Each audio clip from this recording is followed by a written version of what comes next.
she says, and I thought that this part was cringe, but she said that she's just interested in getting justice for the Marco family, and says that Donna was worried about Rob's testimony. We heard Rob's testimony. Let's just go to that part really quickly. It's just here. Clean up her case something that she did a lot, or was it only one time? It was often. Okay, so it was something that she was Doing talking a lot. about daily. Yes. Okay. And was it a bunch of different aspects of her case she would talk about, or only one thing? It was different aspects. At some point, did you end up reaching out to law enforcement to report some of the things that she had been saying to you about her case? Yes, I did. Why did you do that?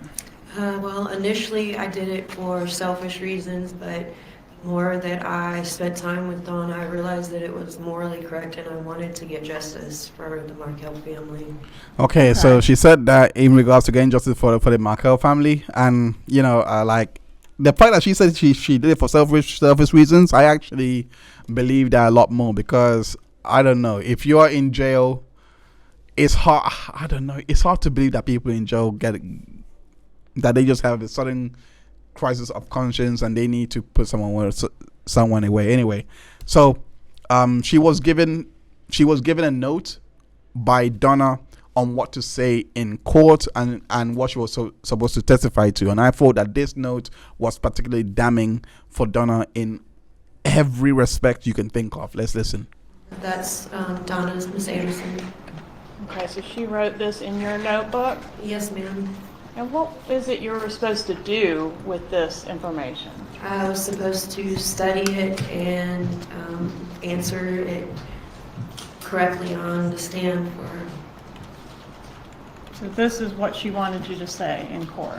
Yes, ma'am. So for example, how did you know Donna Adelson? You were supposed to say everyone knew her. She's been on the news. I've seen and heard about this on TV shows and read it in the newspaper over the years. Correct. Do you read the newspaper? No. Okay. Did you know much about her or her case prior to coming in contact with her in the Leon County Jail? No, ma'am. And what were you supposed to do with this physical script? I was supposed to copy it down and give it back to her. Okay, copy it into your own handwriting? Yes, ma'am. So that was the foundation laid. Let's go to the main point of what she was supposed to say on the particular script that she was given to say to the jury if she was to ever come and testify in her defense. So, and she's also subject to recall. I just want to put that clear. So the defense has the option to recall her. Maybe they're going to examine more on all these notes. I have no, get more direct information from these notes. I have no idea, but let's watch. Continues, but she convinced him that the murderers think a woman is paying for this. They don't know Charlie. She told him she wouldn't tell her friends who he is. She can keep him safe. So she was, according to this story, extorting money out of Charlie, but he didn't know it. He thought she was his friend, but really she was his enemy. Is that the deal? Yes, I suppose that's what it's supposed to be. All right, and did Catherine McDaniel ever say any of that to you? No. Do you know, are you familiar at all with Charlie Adelson's trial or his trial testimony? No,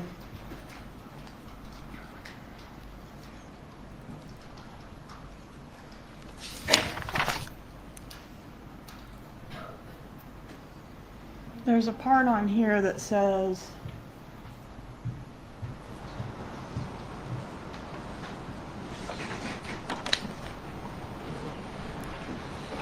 here, she laughed about how easy it was to extort, and extort is underlined. Did you underline that, or did Mrs. Adelson underline that? I didn't underline it. Okay. How easy it was to extort him for the money. He wouldn't have to take her out to a fancy dinner. She could buy plenty of fancy dinners with the $1/3 She said she fooled her baby daddy and she fooled Charlie. Sigfredo would do anything for her, and he did.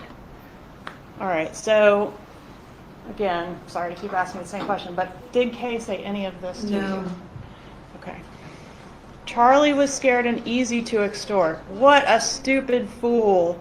He believed her that she was keeping him safe from the killers. Ha ha, what a joke. Is that the type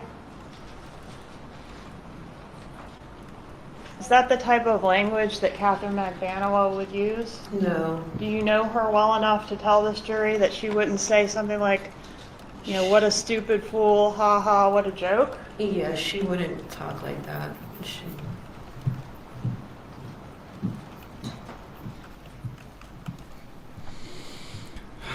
That's what Mrs. Adelson wanted you to come in and tell this jury. Yes, ma'am. Did she? Okay, that's the same defense as Charlie's defense. That's if you believe this witness, that is the same defense. Interesting that they all decided to go with this extortion defense. Very interesting that they're being extorted for money. We have seen the communications already. So my jaw dropped when I saw this evidence come out. My jaw completely dropped. At first I thought, how do you know that that's Donna's handwriting? How do you know that all this is connected to Donna? And then they brought in a calligraphy expert. We are gonna get to her, but moving on, she says that she would receive packages and that she will receive packages from Donna, and the packages would just be like snack food, which is real estate in prison because you don't get the gas station foods and all that. Already showing that Donna had a lot of privileges that comes with her. I don't know how things work in prison, so I don't know how she had that time to make that many friends in prison to have all these connections. But anyway, that's what she says that Donna would give to her in prison. And she also said that she had allowed her to use the phone calls, allowed her to use her phone. So Donna would allow Drina to use her phone to make calls because the phone call in jail were expensive. Yeah, the fact that they both knew KE it is weird. I don't know how. Again, prison is like school. Like you have so many people. Like so many people are there. I don't know how it works. I don't know how they would all end up on the same pod. I have no idea how that happened. So I'm guessing this is why the defense has subjected them to recall to basically ask these questions. Hopefully, Jackie Fulford is the one to do it, not that Josh guy. I just keep him away from this case. I don't want him I don't want him going anywhere near these inmates. Let Jackie do the job. Anyway, moving on. She also promised, and this part took me out. She also promised that she will receive a grand piano. Where are you gonna put it? A grand. You know how big a grand piano is? It's those Tom and Jerry pianos. You know where Jerry Mouse would smash the top of the piano on top of. Like, anyway, the grand piano, she was supposed to receive that and also receive $10,000. She was also promised pills and someone that would write her prescriptions because she was a recovering addict. That's what she revealed on the direct exam. She also says that Harvey Adelson, so basically Donnie had told her that Harvey Adelson was to pay her the $10,000 through an app called Zelle. I don't know anything about Zelle. I have heard of it though, but I don't know if it's like an encrypted place. You don't know. I don't know how it works. But anyway, through an app called Zelle, and they were to communicate through Signal. Yes, Signal strikes again. They were to communicate through Signal to basically sort out this transaction. On cross-examination,